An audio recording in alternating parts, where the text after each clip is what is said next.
for fresh lecture, my dear students. Today we will start with electric field. Electric field का जिक्र तो बच्चों कल ही कर दिया था हमने, आज उसको कंटिन्यू करेंगे. Electric field intensity. So be ready for fresh lecture my dear students. Come on. Electric field and electric field intensity. Electric field मैंने बताया था बच्चों, the space around a charge. ये कोई भी चार्ज है, ये चार्ज है, इसके चारों ओर कितना स्पेस में इसका इन्फ्लुएंस फील किया जा सकता है. The space around the charge into which its force of attraction और repulsion can be felt is called electric field. And electric field intensity अभी बताऊंगा. कल जैसे बताया था, मास के चारों ओर 11th क्लास में था, मास के चारों ओर जितना स्पेस होता है वो ग्रेविटेशनल फील्ड, और मैग्नेट के चारों ओर जो स्पेस होता है जहां इसका इन्फ्लुएंस फील किया जा सके वो magnetic field. So first unit we will study electric field. 11th में पढ़ा बच्चों ग्रेविटेशनल फील्ड, और 12th में थर्ड यूनिट में आएगा बच्चों magnetic field. So now we will start with electric field. Electric field क्या है मैंने बता दिया, the space around a charge into which its force of attraction और रिपल्शन कैन बी फेल्ट. क्योंकि एक चार्ज सपोज करो ये Q1 है, दूसरे चार्ज को या तो अट्रैक्ट करेगा, अगर ये नेगेटिव है तो अट्रैक्ट करेगा Q2 को, अगर ये पॉजिटिव है तो रिपेल करेगा Q3 को. तो इस स्पेस के अंदर करेगा. अगर कोई चार्ज इससे बाहर है, Q4 नेगेटिव चार्ज है, तो it will not be attracted, क्योंकि ये पूरी बाउंड्री से दूर है, बाहर है. इस चार्ज का इन्फ्लुएंस इसके ऊपर नहीं है, तो इसके कारण यहाँ पे इलेक्ट्रिक फील्ड नहीं होगा. तो ये आपको ध्यान रखना है. अब हम इलेक्ट्रिक फील्ड इंटेंसिटी की बात करेंगे. इलेक्ट्रिक फील्ड इंटेंसिटी क्या होती है, वो किसी पॉइंट पे डिफाइन की जाती है, ठीक वैसे जैसे ग्रेविटेशनल इंटेंसिटी एक्सप्लेन की थी 11th क्लास में. तो electric intensity at a point, बहुत इंपॉर्टेंट टॉपिक. इस चार्ज के कारण, ये हमारा चार्ज क्या है Q, इसके कारण किसी भी पॉइंट पे electric intensity we are going to define. कैसे निकालेंगे? एक charge arbitrary charge Q0 place कर देंगे. ये वाला चार्ज इस Q0 चार्ज के ऊपर कुछ ना कुछ फोर्स जरूर लगाएगा. कितने फोर्स लगाएगा? कूलम्ब्स लॉ हम पिछले 3-4 लेक्चर से पढ़ रहे हैं. कूलम्ब्स लॉ, तो कूलम्ब्स लॉ डिसाइड करेगा कि इस वाले चार्ज ने इस वाले चार्ज के ऊपर कितना फोर्स लगाया. अब इलेक्ट्रिक फील्ड इंटेंसिटी की एक बार डेफिनेशन बता दूं. इलेक्ट्रिक फील्ड इंटेंसिटी एक वेक्टर क्वांटिटी है बच्चों, इसलिए इसके ऊपर मैंने वेक्टर का सिंबल लगा दिया. Electric field intensity vector quantity. Electric intensity या इलेक्ट्रिक फील्ड इंटेंसिटी या इलेक्ट्रिक फ्लक्स डेंसिटी या इलेक्ट्रिक इंडक्शन, ये सब नाम है इसके. Electric field intensity at any point is defined as, at a point, कोई भी पॉइंट है ये, is defined as force experienced by unit positive test charge. It is unit positive test charge, smallest positive possible charge. इससे छोटा charge इस दुनिया में नहीं हो सकता, उसको यूनिट पॉजिटिव टेस्ट चार्ज बोलते हैं. ये डायरेक्शन टेस्ट करने के काम आता है कि डायरेक्शन की तरह, इसलिए इसको टेस्ट चार्ज का नाम दिया गया. इलेक्ट्रिक इंटेंसिटी हम repeating, electric intensity at a point is defined as force experienced by unit positive test charge placed at that point due to this charge Q. इस वाले चार्ज Q के कारण इस वाले यूनिट चार्ज के ऊपर कितना फोर्स है, इस वाले Q के कारण यूनिट चार्ज के ऊपर कितना फोर्स है. थोड़ी देर के लिए हम Q0 चार्ज प्लेस कर देते हैं, तो देखते हैं इसके ऊपर कितना फोर्स है. Force on Q0 charge. Q0 charge के ऊपर कितना फोर्स होगा? कूलम्ब्स लॉ कि Q0 Q by R square. You very well know this formula from previous lectures. ये तो फोर्स है Q0 चार्ज के ऊपर बच्चों. यूनिट चार्ज पे कितना होगा? Come on. Force on unit positive test charge. तो हम यूनिटरी मेथड लगा देंगे. This will be F upon Q0. बस यूनिट चार्ज के ऊपर जितना फोर्स होता है उस फोर्स को फोर्स ना कह करके बच्चों इलेक्ट्रिक इंटेंसिटी कहते हैं. 11th में तुम्हें याद होगा, मिस्टर घनघश विवेक, तुम्हें याद होगा 11th क्लास में यूनिट मास रखा था, यहाँ यूनिट चार्ज रखेंगे. तानवी तुम्हें याद होगा यूनिट मास के ऊपर जितना फोर्स था वो ग्रेविटेशनल इंटेंसिटी थी. यूनिट चार्ज के ऊपर जितना फोर्स है वो इलेक्ट्रिक इंटेंसिटी है. सो बी अटेंटिव. 11th की बातों को थोड़ा सा ताज़ा कर लो तो सारी बातें क्लियर होती जाएंगी. वहाँ मासेस की बातें होती थी, यहाँ सिंपल चार्जेस की बातें होंगी। तो यूनिट चार्ज के ऊपर जितना फोर्स होता है उस फोर्स को फोर्स ना कह करके इलेक्ट्रिक इंटेंसिटी कहते हैं। तो electric intensity due to a charge का फॉर्मूला आप सबको आ गया। क्या इलेक्ट्रिक इंटेंसिटी का फॉर्मूला क्या आ गया? फोर्स पर यूनिट चार्ज। अब फोर्स की वैल्यू ये वाली पुट कर दो। क्या वैल्यू है? K Q naught upon R square upon Q naught, cancel हो जाएगा। तो इलेक्ट्रिक इंटेंसिटी के दोनों फॉर्मूले अच्छे से याद रखना।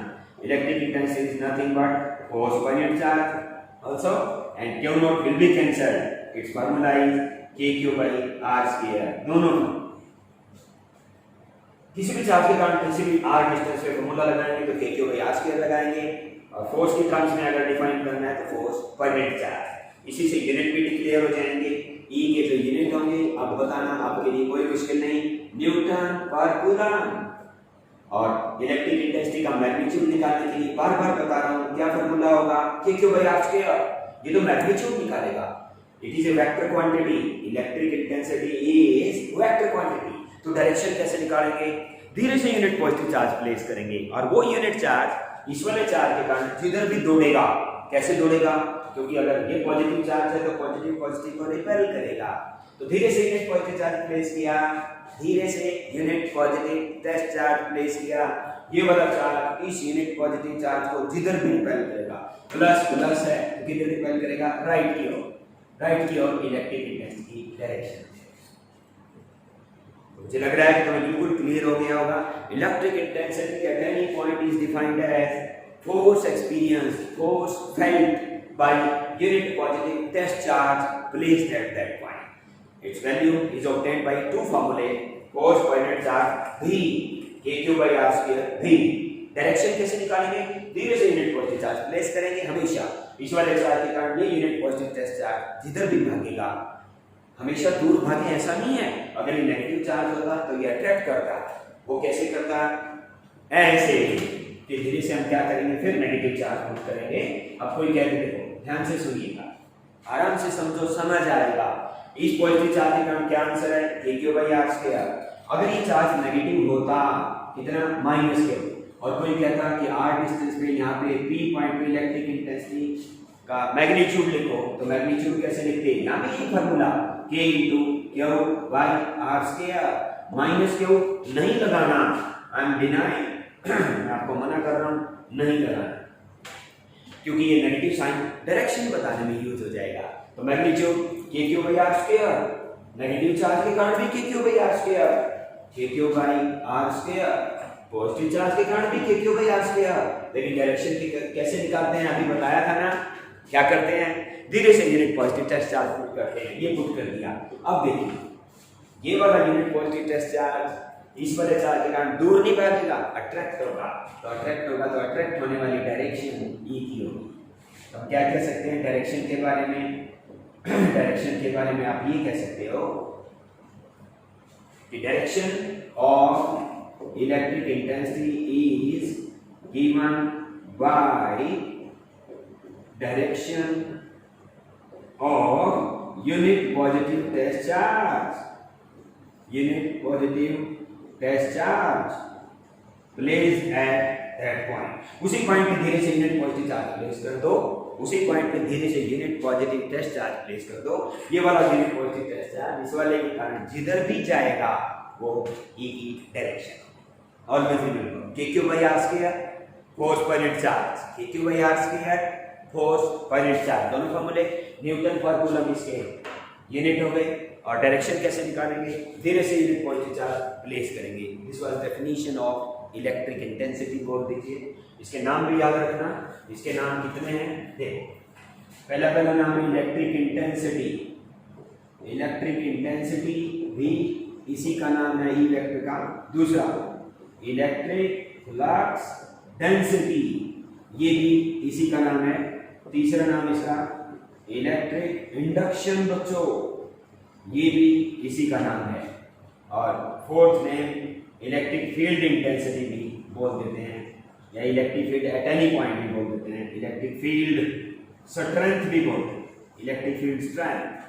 ये सारे naming, these are all synonyms. और किसी भी नाम से This is one and the same thing. You have to remember this for numericals. क्यों भाई आज क्या मैग्नीट्यूड, धीरे से यूनिट पॉजिटिव चार्ज प्लेस करेंगे, वो यूनिट पॉजिटिव चार्ज जिधर भी भागेगा वो इलेक्ट्रिक इंटेंसिटी डायरेक्शन होगी। अब किसी भी पॉइंट पे कहीं भी निकालना हो तो आप निकाल सकते हैं, और ये वेक्टर क्वांटिटी है, आपको ध्यान रखना है। Electric intensity is a vector quantity, gravitational intensity भी वेक्टर क्वांटिटी थी, इलेक्ट्रिक इंटेंसिटी भी वेक्टर क्वांटिटी है। किसी भी ट्रायंगल में निकाली जा सकती है, सिंगल चार्ज के कारण हमें निकालनी आ गई तो कई सारी प्रॉब्लम्स हमारी सॉल्व हो जाएंगी। जैसे न्यूमेरिकल, क्या न्यूमेरिकल कि find electric intensity eight centroid of an equilateral triangle, कौन सी इक्विलेटरल ट्रायंगल जिसके कॉर्नर्स पे इक्वल चार्ज इन तीनों कॉर्नर्स पे रखे हुए हैं। आओ ये है हमारा, कम ऑन, ये इक्विलेटरल ट्रायंगल है जिसकी साइड आपको दी हुई होगी आर आर आर, दे देंगे कितने मीटर, 3 मीटर स्क्वायर।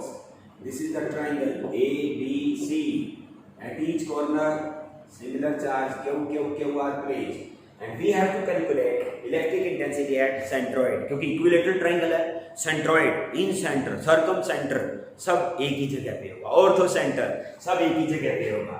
तो वो सेंटर है वो ढूंढेंगे हम। ये देखो वो सेंटर है जहाँ पे सारी मीडियंस मीट करती हैं, यहाँ पे इलेक्ट्रिक इंटेंसिटी हमें निकालनी है। तो जिस चार्ज के कारण निकालनी है, पहले इस चार्ज के कारण निकालेंगे, एक एक चार्ज के कारण निकालेंगे, और एक एक चार्ज के कारण निकालना हमें आता है कि क्यों भाई डिस्टेंस हो गया, तो इसलिए यहाँ पे निकालनी है हमें इस पॉइंट पे। पहले इस वाले चार्ज के कारण निकालेंगे, फिर इसके कारण, फिर इसके कारण, तीनों वेक्टर्स आ जाएंगे और तीनों वेक्टर्स का हमें रिजल्टेंट निकालना है। रिजल्टेंट कैसे निकालेंगे, लॉ ऑफ पैरेललोग्राम से, फिर फाइनल आंसर आपके पास होगा। तो आइए पहले इस वाले चार्ज के कारण यहाँ इलेक्ट्रिक इंटेंसिटी निकालेंगे, उसको हम E1 कह देंगे। E1 का मतलब पहले वाले चार्ज के कारण, इसको Q1 को Q कह दो, Q2 को भी Q कह दो क्योंकि similar charge, same identical charges, Q3 को भी Q कह दो।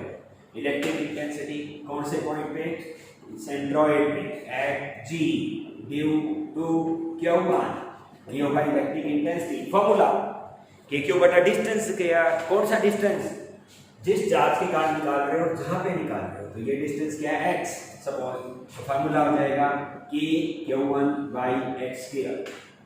ये तो मैग्नीट्यूड आया। डायरेक्शन के लिए क्या करते हैं, धीरे से यूनिट पॉजिटिव चार्ज प्लेस करते हैं, एज टोल्ड अर्लियर, धीरे से यूनिट पॉजिटिव चार्ज प्लेस करेंगे। यूनिट पॉजिटिव चार्ज देखो मैं पुट कर रहा हूं, धीरे से ये कर दिया +1, ये कर दिया यहाँ पे, तो ये वाला प्लस इस वाले प्लस को इधर रिपेल करेगा।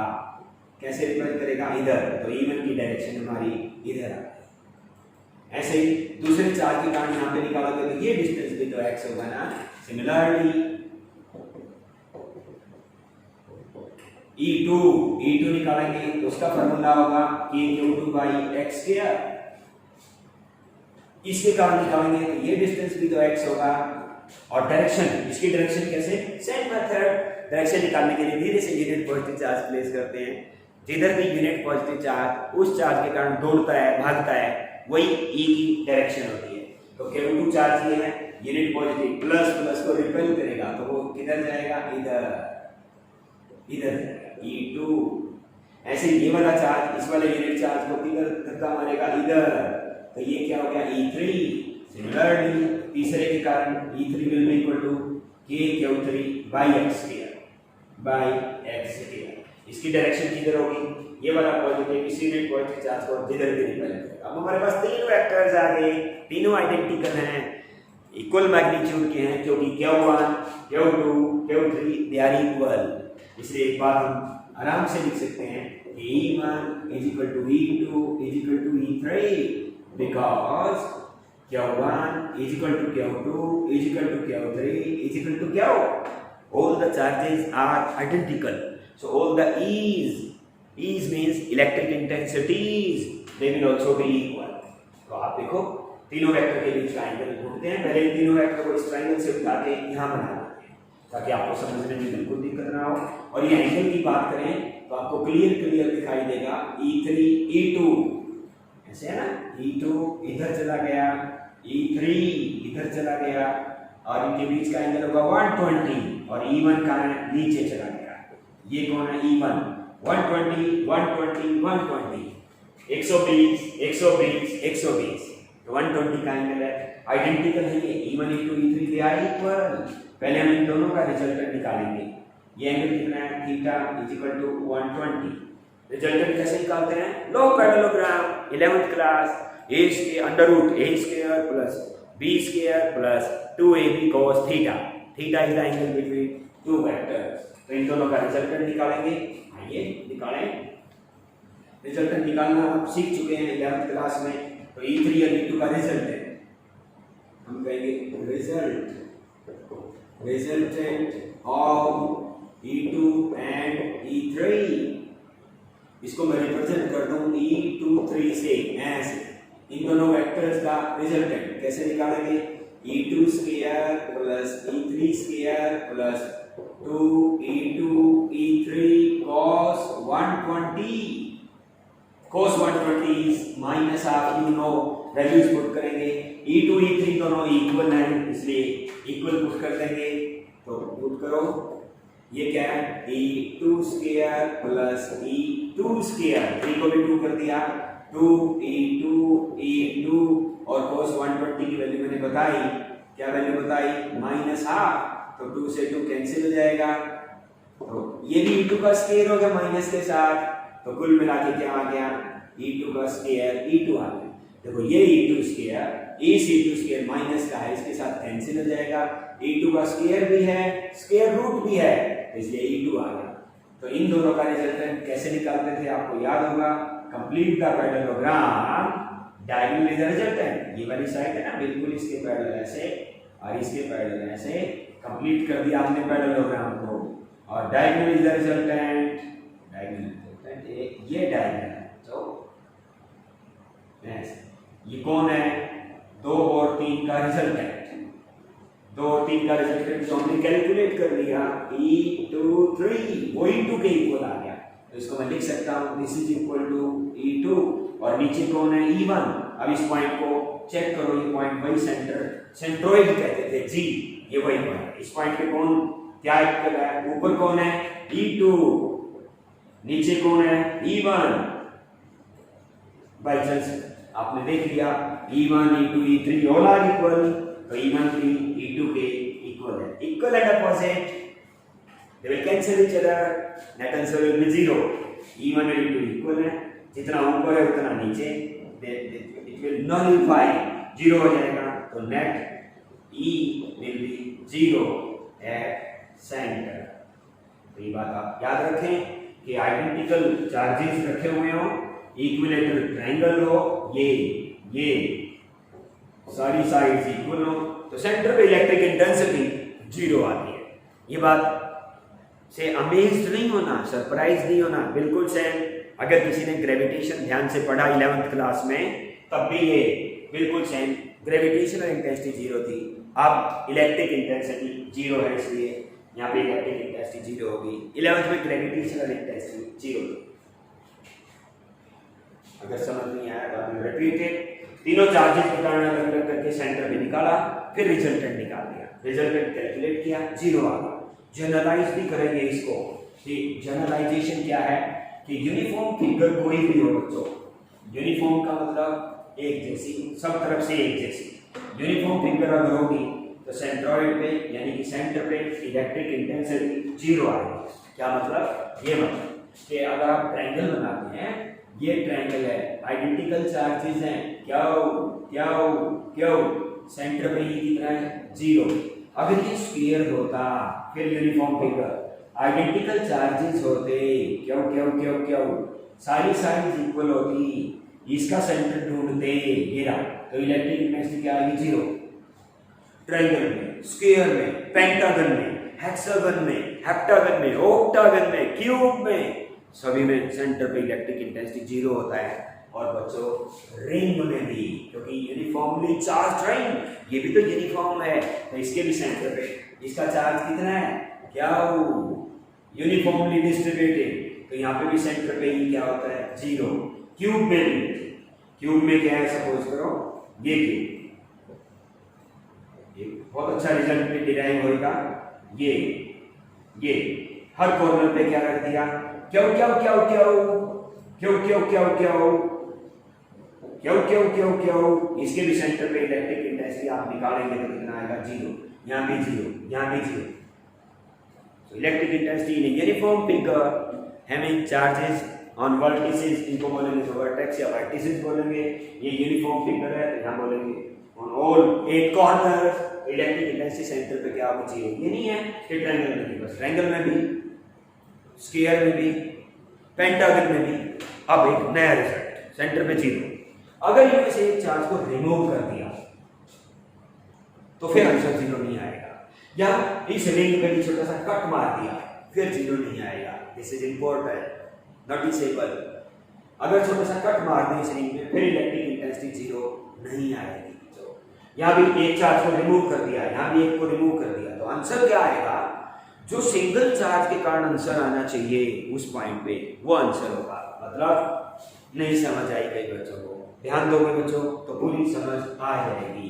देखो सेंटर पे निकालना था, हमने सेंटर पे निकाला था, सेंटर से कितना डिस्टेंस था x x x, अभी प्रूव किया था ये, लेकिन अगर एक चार्ज रिमूव कर दिया तो आंसर क्या आएगा, पूरा ध्यान दें। अब electric intensity eight g point जो आएगा ना वो आंसर आएगा जो सिंगल चार्ज के कारण होता है। सिंगल चार्ज के कारण कितना आंसर होता है k/x²। यहाँ पे एक चार्ज को रिमूव कर दिया, अब E 0 नहीं होगा बच्चों।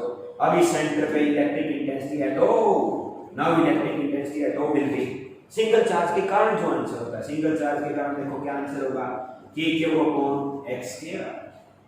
अगर ये x है, अगर ये x है, सेम थिंग यहाँ भी सारे चार्जेस रखे हुए तो आंसर 0। अगर कोई सा एक चार्ज रिमूव कर दिया तो 0 नहीं होगा बच्चे। फिर कितना होगा, यहाँ O पॉइंट पे इस केस में भी electric intensity O at O will be k/x², where x is the distance of the charge, distance of the corner from the center x।